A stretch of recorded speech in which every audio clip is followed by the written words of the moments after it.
And then there's Oprah. Big, beloved, untouchable Oprah Winfrey. The woman who built an empire on being in everyone's living room. The woman Ricky Gervais was almost certainly thinking about when he talked about the Hollywood insiders who know exactly what's going on and choose to say absolutely nothing. Because the allegations surrounding Oprah are not small. Epstein survivors have allegedly come forward and referred to her as the broker, someone who they claim played an active role in connecting young girls to Epstein and other wealthy, powerful men. That is an enormous accusation, and people are taking it seriously.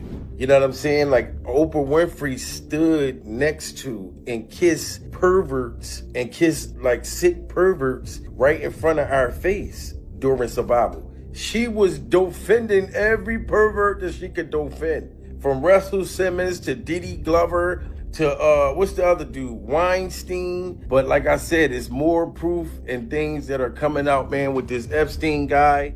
But here's what makes this even harder to brush off: the John of God situation. Cast your mind back. Oprah Winfrey was one of the loudest, most enthusiastic public supporters of a Brazilian man named João Teixeira de Faria, better known as John of God. She endorsed him on her platform. She sang his praises. She brought him to mainstream attention in front of millions of people. He was later convicted of running a global baby trafficking operation. He was handed nearly 400 years in prison. 400 years. Let that sit for a second, and it gets worse. Claims circulating online allege that an Epstein document contains a statement from a woman who says Epstein offered her money to have babies. And in that same document, a direct connection is drawn between John of God, Epstein, and Oprah Winfrey. If that turns out to be accurate, that is a direct link between Oprah and two of the most notorious figures in child trafficking cases in recent history.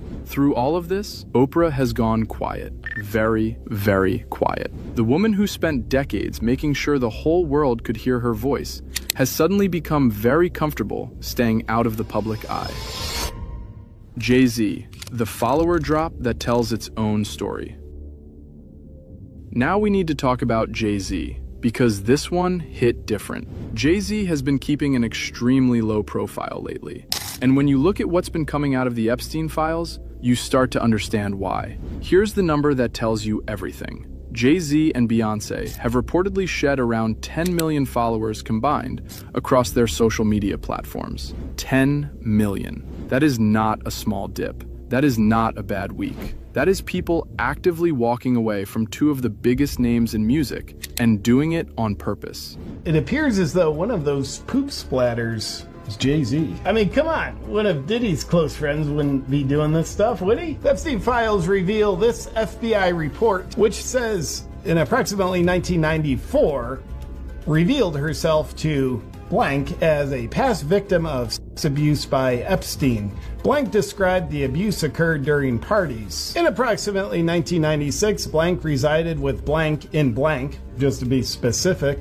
An unknown man abducted blank from her home when she later awoke in the presence of Harvey Weinstein and Sean Carter, Jay-Z. So what's in the files? Here's what's being reported. The claim comes from a 2019 FBI crisis intake report, a log of an unverified call made to an FBI tip hotline that was archived within the broader Epstein investigation files. Now, that's important context to understand. This is not a sworn statement. It's not a court document. It's a record of a phone call. But here's why people aren't dismissing it. An anonymous woman alleged that around 1996, she was abducted from her home and woke up in what she believed to be Epstein's Florida mansion. She claims she was in a room with two people, Harvey Weinstein and Sean Carter, Jay-Z. She alleged she had been drugged, leaving her memory fragmented.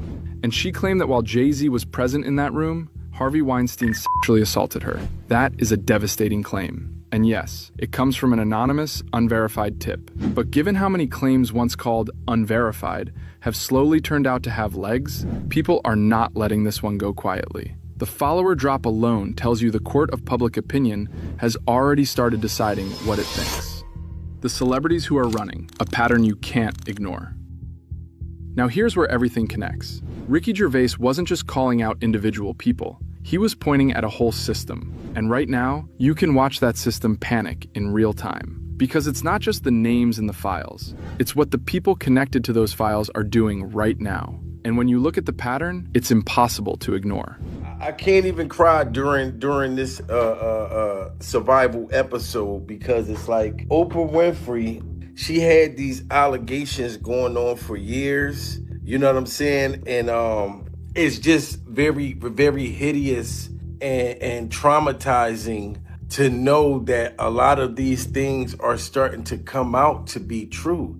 Richard Gere just sold his massive compound in Connecticut, and he sold it at a loss. A multi-millionaire selling below what he could have gotten. Why would anyone do that? His team says he wants to be closer to his wife's family in Spain. Sweet story, but you don't panic sell a dream home unless you need to move fast. And the timing, exactly 1 month before the Epstein deadline, is very hard to explain away. Eva Longoria has been quietly slashing the price on her Beverly Hills mansion and moving her family between Spain and Mexico. When wealthy people suddenly drop their prices, it means they need to sell now. Not next month, now. She's doing the quiet exit, not making a big announcement, just slowly moving everything away. Rosie O'Donnell moved to Ireland and said she will never return to the United States. Ever. That's not a vacation. That's not politics. You don't say, I'm never coming back, unless something is chasing you.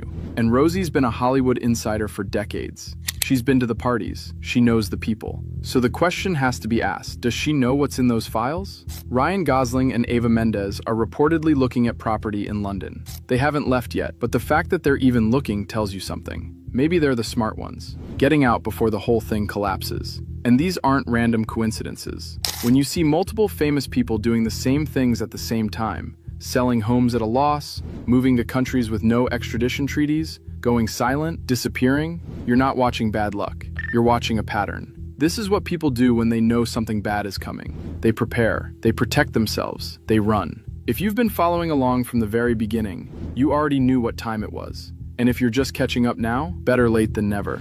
But one thing is certain. Ricky Gervais was telling the truth to the most powerful room in the world, dressed up as a punchline, and not a single person could touch him for it. He deserves his flowers. We should have been paying closer attention from the very beginning. Okay, were you in the audience for any of Ricky's Golden Globes? Several times. It was a little bit... I think it cuts to you in one of them.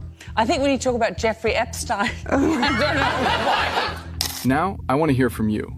Which celebrity exit shocked you the most? And which name do you think is going to be the biggest reveal when those files fully drop? Drop it in the comments. I read every single one, and I genuinely want to know what you think. See you in the next one.